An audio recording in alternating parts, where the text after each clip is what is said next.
Bienvenidos a la clase número ya 23 sobre este estudio del libro del Éxodo. Seguimos hoy con lo que dejamos la clase 22, hablando de las simbologías. Decíamos, si ustedes recuerdan, que los símbolos son muy importantes en todo el Antiguo Testamento, realmente en toda la Biblia, porque hay una forma de pensar y forma de escribir y forma de relacionar muy oriental en toda la Biblia. Nosotros los occidentales tenemos que interpretar estos asuntos de la simbología porque somos más planos. En vez, en la forma de pensar oriental trabajaba mucho con las simbologías, algo que representaba otras cosas, algo que tenía una proyección muy importante, algo que ayudaba a recordar algo muy importante. Eran símbolos. En la vida cristiana actual nosotros tenemos muchos símbolos también, porque arrastramos todos esos símbolos y tenemos que interpretarlos en el sentido correcto. Todo el tabernáculo, estamos en Éxodo, estamos en el Sinaí. Apenas hace un par de meses que el pueblo de Israel salió después de estar 420 años cautivo en Egipto. Dios está trabajando con Moisés, con Aarón y con todo el pueblo para organizarlos como nación. Son muchísima gente, más de 1 millón de personas que salieron, bastante más de 1 millón de personas que salieron de Egipto. Allí se encuentran acampando en las laderas del monte Sinaí. Dios llama a Moisés, Moisés sube y comienza a trabajar con Moisés en los decretos, los fundamentos, las leyes que van a regir a ese pueblo. Luego, por supuesto, hay otras cosas más. Hay aspectos que están relacionados con el culto, aspectos que están relacionados con la relación, valga la redundancia, de un hombre con Dios. Hay un aspecto allí que está muy presente, que es la separación entre un hombre pecador y un Dios santo. Entonces hay un proceso simbológico para unir a ese hombre pecador con ese Dios santo. Y ahí vienen los sacrificios, y ahí vienen un montón de cosas para que ese Dios que no podía estar cerca de ese hombre que se había apartado, de ese hombre pecador, pudiera comenzar a tener relación. Luego nosotros, en el nuevo pacto, a través de Cristo, tenemos relación, pero en ese entonces había un velo. Dentro del tabernáculo y en la vida real había un velo, o sea, había una cortina, había una pared que separaba a Dios de los hombres. Estamos en este momento en que Dios comienza a trabajar con ellos y no solo los quiere organizar como nación en el aspecto cívico, sino los quiere organizar en el aspecto religioso o en el aspecto del culto, no sé cómo sería la palabra, cultual. Entonces, allí Dios comienza a trabajar con Moisés, mostrándole distintos aspectos de cómo las cosas son realmente y cómo hay que hacer una copia de lo que son en el cielo en la tierra. Entonces, la clase pasada veíamos un poquito cómo Dios le dice, este tabernáculo, el tabernáculo es simplemente una iglesia móvil, una carpa en el desierto. Esta carpa simboliza el cielo. Tiene un lugar santísimo donde se encuentra Dios, pero también tiene un lugar santo. Y también tiene atrios a donde la gente llega, pero no pueden acceder a Dios porque hay algo que los limita. Solo un sacerdote puede ir a ofrecer sacrificios porque la vida se paga con vida. Por eso la sangre derramada cubría el pecado. Y por eso el Antiguo Testamento y el libro de Levíticos dice, sin derramamiento de sangre no hay remisión, no hay tapada o no hay ocultamiento del pecado. ¿Por qué? Porque el pecado es muerte y solo con muerte se podía contrarrestar la muerte, muerte con muerte. Por eso el Antiguo Testamento dice sangre con sangre, pero no era la sangre de la persona, porque si no la persona se tenía que morir y definitivamente estaba condenada a la muerte. Pero para relacionarse con Dios agarraban un animalito y lo ofrecían en lugar de la persona. Y ahí viene todo el concepto de los sacrificios. Entonces dice, yo pequé, mi sangre tiene que ser derramada porque es vida por vida. pero no voy a derramar mi sangre. Entonces Dios dice, yo no quiero que te mueras, yo lo que quiero es que te salves. Entonces vamos a agarrar un animalito, vamos a sacrificar ese animalito y la sangre del animalito va por cuenta de tu sangre. Pero fíjense que eso es una simbología de lo que luego pasa con Cristo. La sangre de Cristo es la que nos cubre a nosotros de pecado y la que nos permite entrar al lugar santísimo, que es la parte del cielo donde está Dios. Por decirlo, por tratar de explicarlo con palabras muy simples. O sea, es un gran concepto en lo que se basa todo el cristianismo, en que se basa toda la fe, y nace allí. A 2 meses de salir de Egipto, cuando el pueblo de Israel estaba en la ladera del monte Sinaí y Moisés le dice, tenés que hacer cosas que simbolizan otras cosas. Entonces le dice, fabrica el tabernáculo, que es una copia del cielo. Y dentro del tabernáculo había muchas otras cosas que también tenían sus símbolos. Como decíamos también en la clase pasada, nosotros en nuestra mente occidental a veces pusimos más símbolos de lo que realmente tienen. Pero no podemos irnos ni a un extremo ni al otro. No podemos pensar que todo, absolutamente todo, era un símbolo, porque no era así. Pero tampoco podemos sacarle simbología a cosas que la tenían, porque entonces le estamos sacando base a nuestra creencia. Porque ese símbolo es lo que representa algo que es verdaderamente importante.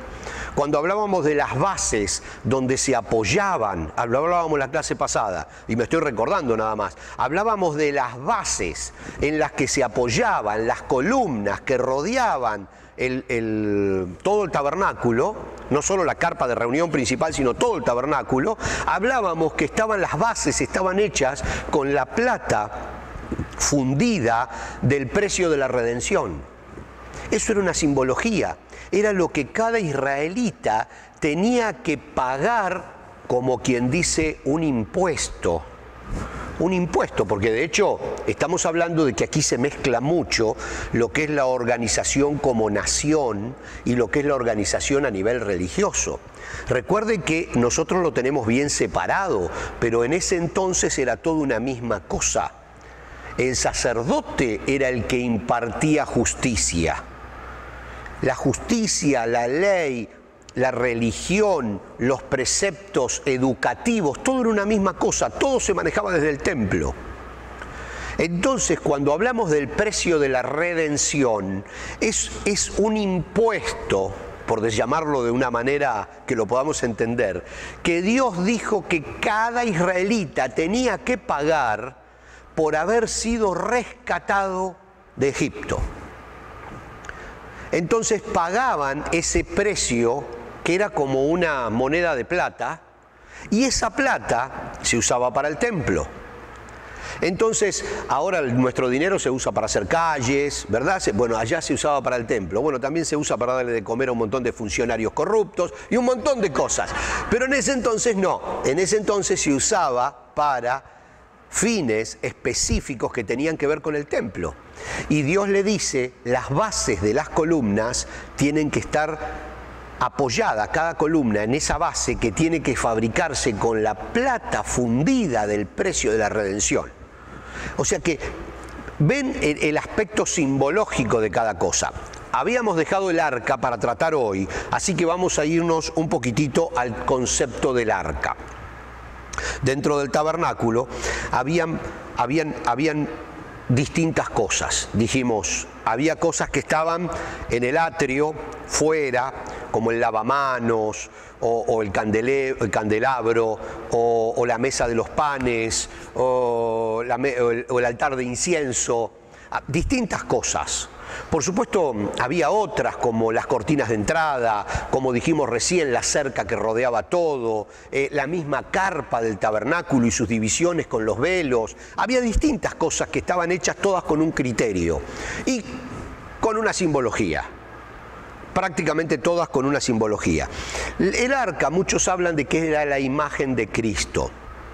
Era de madera de acacia, recubierta de oro. Nosotros podemos ver, como decíamos la vez pasada, que la madera de acacia no era una madera que Dios había elegido especialmente, sino era una madera que estaba allí. Entonces, lo de la simbología con la madera de acacia es medio complicado, y el oro era el oro que habían los egipcios de alguna manera capturado, o los egipcios le habían entregado a los israelitas para que se vayan. Les habían dicho, váyanse porque ustedes son nuestra maldición. Y las mujeres, dice, que habían sacado sus colgantes de oros y se lo habían dado a sus esclavas, que eran las hebreas, para que se vayan. Les habían pagado para que se vayan. Por eso había tanto oro en el pueblo de Israel cuando salieron de Egipto. Entonces dice, bueno, con ese oro lo vamos a fundir y vamos a recubrir todo lo que se está haciendo. La madera la vamos con oro fundido. Hasta el día de hoy en muchas iglesias se usa ese concepto. Cuando uno entra y ve que todo es de oro, no es oro, es simplemente madera con una lámina de oro. Creo que se llama pan de oro o algo así en la actualidad. Muchas iglesias en Latinoamérica tienen todos sus altares de esta manera. Es madera recubierta con oro. Entonces, por supuesto, siempre el oro tiene digamos, una simbología en sí misma, es un material precioso, etc. En el Nuevo Testamento también se maneja mucho la simbología del oro. En Isaías en el capítulo 53 dice, mi siervo, hablando de Cristo, creció en la presencia del Señor como un tierno brote verde, como raíz en tierra seca. No había nada hermoso ni majestuoso en su aspecto, nada que nos atrajera hacia él. El arca, ahí está hablando de la madera de acacia. A mí, yo les hago todos estos comentarios, pero soy un poco cuidadoso, como les digo, con respecto a exagerar con las simbologías. No me gusta exagerar con las simbologías, pero les hago este comentario porque cuando uno habla del arca, el arca sí tenía una simbología muy importante. Ahora las maderitas, el oro, las manijas, eso es todo bastante relativo. Pero por eso se los presento todo. El arca, como ustedes saben, era un cajón, una caja, que no era demasiado grande, como lo vimos ya en otras clases, 1 metro y algo tenía de largo, no llegaba a 1 metro de ancho, era profunda, y allí se guardaban algunas cosas que sí tenían mucha simbología. Entre ellas, por supuesto, se guardaban las tablas de la ley.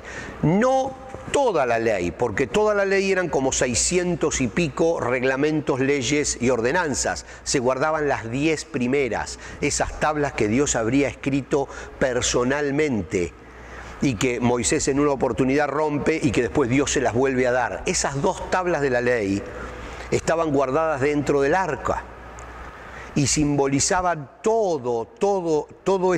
esa estructura que tenía el pueblo de Israel como nación. Sus leyes, sus decretos estaban guardados dentro del arca, porque se guardaban dentro del templo, estaban sometidos al templo. Todas las leyes estaban sometidas a la religión, a la relación con Dios. Luego guardaban las ramas que había reverdecido, dicen la rama de Aarón, porque Dios en un determinado momento, para elegir la línea sacerdotal, le da ramas secas a distintas personas y dice, la que reverdezca, estando muerta, estando totalmente seca y vuelve a tirar brotes, el que tenga esa vara es al que yo elijo como sacerdote y como línea sacerdotal para el futuro. Y Aarón tuvo esa vara que reverdeció, y esa vara que reverdeció fue guardada también allí. Y también fue guardado dentro del arca el maná. Era una copa con maná. El maná tenía una característica, que se recogía, eran como unas galletas blancas, que era rocío. Cuando se despertaban a la mañana los israelitas y salían fuera de sus carpas, encontraban que todo el desierto, todo allí, la arena, estaba cubierta por una capa de escarcha blanca, rocío. Pero luego, cuando salía el sol, eso se empezaba a derretir y se convertía como en unas galletas raras. Ellos tomaban esas galletas y las molían, y con eso hacían harina, y con eso preparaban sus distintas comidas. Ese era el maná. Pero tenía una característica el maná, que uno podía levantar esas galletas, esos pequeños panes que se formaban, hojaldrados, blancos, y los guardaba para el día siguiente. Al día siguiente estaban podridos. porque era una necesidad, una obligación, cada día juntar la comida de cada día. Ya lo hablamos esto antes, por eso en el Padre Nuestro el Señor Jesús dice: el pan nuestro de cada día, dánoslo hoy. Porque el concepto era que cada día había que juntar el pan de ese día y no se podía acumular. Hay una simbología muy grande también en esto. Pero dentro del arca había un pote con maná y ese maná nunca llegó a pudrirse, porque estaba dentro del arca y simbolizaba la protección diaria y constante de Dios por su pueblo. La cubierta, es importante este aspecto porque desde allí se presentaba Dios. La cubierta de oro puro, lo tenemos en la pantalla, se llamaba propiciatorio, la tapa. Simplemente, la tapa de ese cajón se llamaba propiciatorio, algo que es propicio, algo que es favorable, lleno de, luego del pago de un rescate. También es muy complicado. El sumo sacerdote depositaba allí una vez al año la sangre de la expiación ofrecida por los pecados de todo el pueblo. Había distintos niveles de sacrificio, que en el libro de Levítico lo vamos a ver en detalle. Pero cuando habla, una vez al año entraba el sacerdote y una vez al año no ofrecía por una persona, ofrecía un sacrificio por todo el pueblo. Y ese sacrificio, la sangre de ese animalito se volcaba sobre la tapa del arca, cubría todo lo que estaba dentro del arca. La tapa cubría todo. Entonces la sangre cubría el arca y la tapa. La sangre se ponía por encima de la ley. Señor, tu ley santa ha sido cumplida, una víctima ha muerto en lugar de los pecadores, decían. Entonces, hay mucha simbología en este aspecto. Luego, cuando Cristo muere, el velo que separaba el lugar santísimo donde estaba el arca del lugar santo donde se movía toda la gente, se rompe en el templo de Jerusalén. Dice la Biblia que se raja de lado a lado, rompiendo el símbolo de la separación. El velo era el símbolo de la separación. Ahora ya no había necesidad de ofrecer cada vez un sacrificio, porque ya había sido ofrecido un sacrificio que era perfecto, que era constante y que era eterno.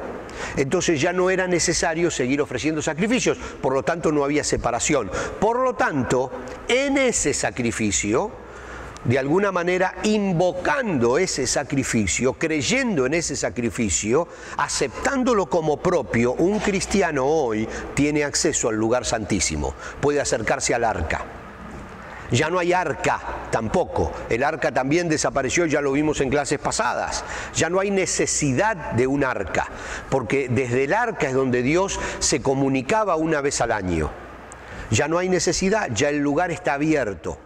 Ya no hay necesidad. Entonces, eso era una simbología que ahora nosotros la proyectamos a nuestra relación con Cristo. En la relación nuestra, aceptando ese sacrificio, ya ahora tenemos una entrada directa con Dios.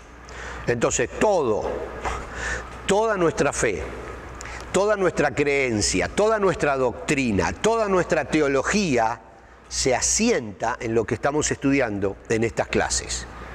Por eso es tan importante, porque a veces uno lo dice pero no sabe de dónde sale. Entonces cuando uno ve de dónde sale, empieza a tener otra perspectiva de lo que está viviendo como fe. Y cuando a uno le preguntan, pero ¿cómo es eso del sacrificio? Uno tiene que explicarlo rápidamente, sin irse demasiado, pero sabiendo cómo son las cosas, cómo nacieron y cómo se fueron modificando y por qué Jesús viene a ser el sacrificio perfecto. ¿Por qué es el Cordero de Dios que quita el pecado del mundo? Entonces todas esas cosas las tenemos que conocer basada en estos símbolos donde Dios le estaba explicando con símbolos al pueblo de Israel cómo eran las cosas verdaderas que estaban en los cielos. Y estaba simbolizando con todo esto una estrategia que Dios había planeado para que el hombre pecador se acerque a Él.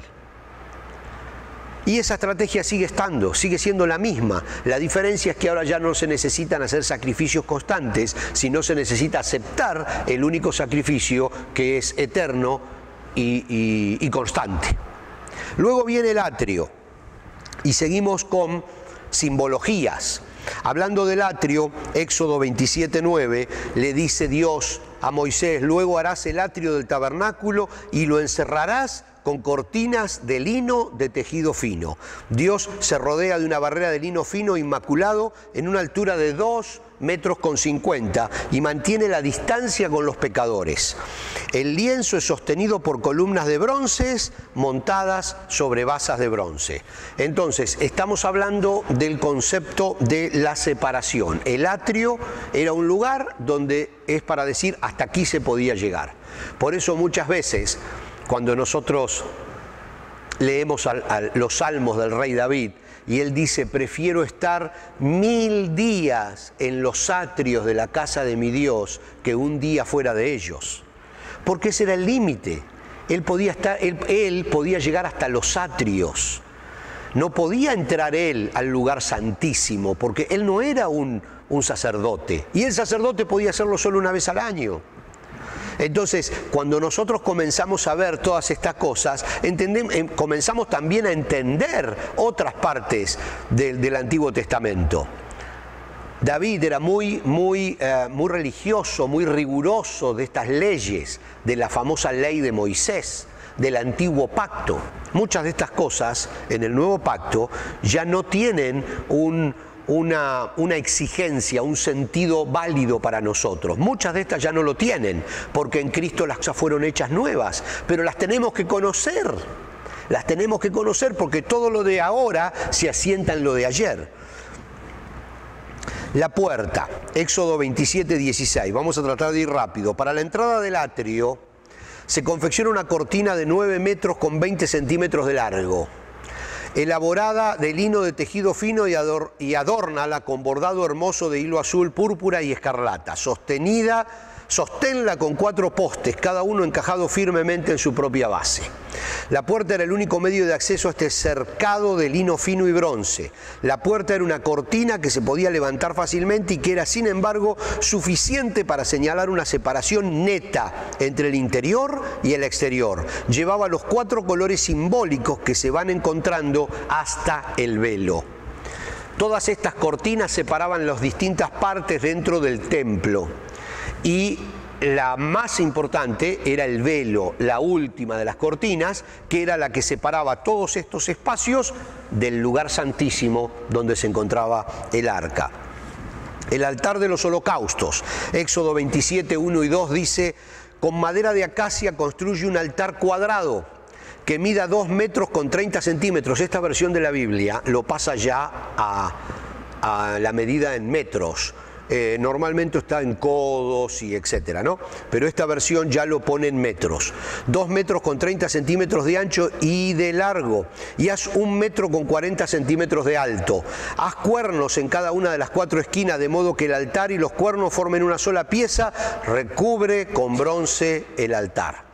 Justo al entrar, dice, el pecador se encuentra ante el altar, donde ofrece sus víctimas, y la sangre derramada hacía la expiación por sus pecados, porque sin derramamiento de sangre no se hace remisión de pecados. Este lugar, este altar, era como una gran parrilla, donde ponían los animales y los sacrificaban allí. Luego, esos animales que eran sacrificados también servían como alimentos de los sacerdotes, luego esa carne, etcétera, ¿no? O sea que las cosas no se desperdiciaban en ese aspecto. Lo que pasa es que pasaban por un proceso donde la persona entregaba ese animal al templo y la sangre de ese animal la ofrecía en lugar de su propia sangre. Hebreos 10, 1 y 4, con este pasaje terminamos. Dice: el sistema antiguo bajo la ley, el libro de Hebreos en el Nuevo Testamento explica un poco esto, y dice: el sistema antiguo bajo la ley de Moisés era solo una sombra, un tenue anticipo de las cosas buenas por venir. Fíjense el concepto de la simbología. Dice: las cosas bajo la ley de Moisés eran un símbolo pequeño, una sombra, algo muy tenue de las cosas verdaderas. No las cosas buenas en sí mismas, no eran las cosas buenas lo que estaba sucediendo allí, era un símbolo de las cosas buenas. Bajo aquel sistema se repetían los sacrificios una y otra vez, año tras año. Es el libro de Hebreos que está hablando de lo que pasaba acá en el Éxodo, de lo que estamos estudiando. Dice, bajo aquel sistema se repetían los sacrificios una y otra vez, año tras año, pero nunca pudieron limpiar por completo a quienes venían a adorar. Si los sacrificios hubieran podido limpiar por completo, miren esto, entonces habrían dejado de ofrecerlos, porque los adoradores se habrían purificado una sola vez y para siempre y habían desaparecido los sentimientos de culpa. Pero en realidad esos sacrificios les recordaban sus pecados año tras año, pues no es posible que la sangre de los toros y las cabras quite los pecados. Y vamos a dejar la fuente de bronce para la próxima. Acá el libro de Hebreos está explicando, sacrificar un animalito era una idea nada más, era una sombra de la realidad, era un símbolo pero allá lejano de lo que iba a suceder cuando Cristo moría en la cruz. No era lo verdadero, no era lo bueno, era una preparación para lo que iba a suceder. Era el símbolo, no era la sangre, no era matar el animalito, era el símbolo, era lo que significaba eso, lo que ellos tenían que entender. Por supuesto, muchos no lo entendieron. Nosotros ahora lo estamos entendiendo porque se cumplen los tiempos. Cristo muere sacrificado como el Cordero de Dios y su sangre quita el pecado y ya no hay más sacrificios. Ni nosotros ni los judíos hacen más sacrificios, ya no hay más sacrificios. ¿Por qué? Porque ya hubo un sacrificio que terminó con todos los demás. Entonces nosotros ahora nos damos cuenta cómo es que eso era simplemente una sombra y ya carece de valor. De hecho, carecía de valor en ese momento. Dios lo aceptaba porque todavía no había llegado el sumo sacrificio y por eso Dios lo aceptaba, pero era una preparación para el sumo sacrificio. Esto es bien complicadito y aparte por el hecho de que tenemos que ponernos en esa mente oriental donde todo tiene símbolos, todo es un símbolo, no todo tiene símbolo, sino todo es un símbolo que tiene algo detrás. Nos cuesta entender ese concepto, pero esto era un símbolo de lo que estaba por venir. Ahora nosotros ya lo vivimos, ya lo recibimos, ya estamos en el nuevo pacto. Entonces estudiamos todo eso y lo tenemos que ver como lo que era y como lo que es, solamente una sombra de lo que ahora estamos viviendo. Nos vemos en la próxima clase y seguimos con otra simbología del tabernáculo. No fallen.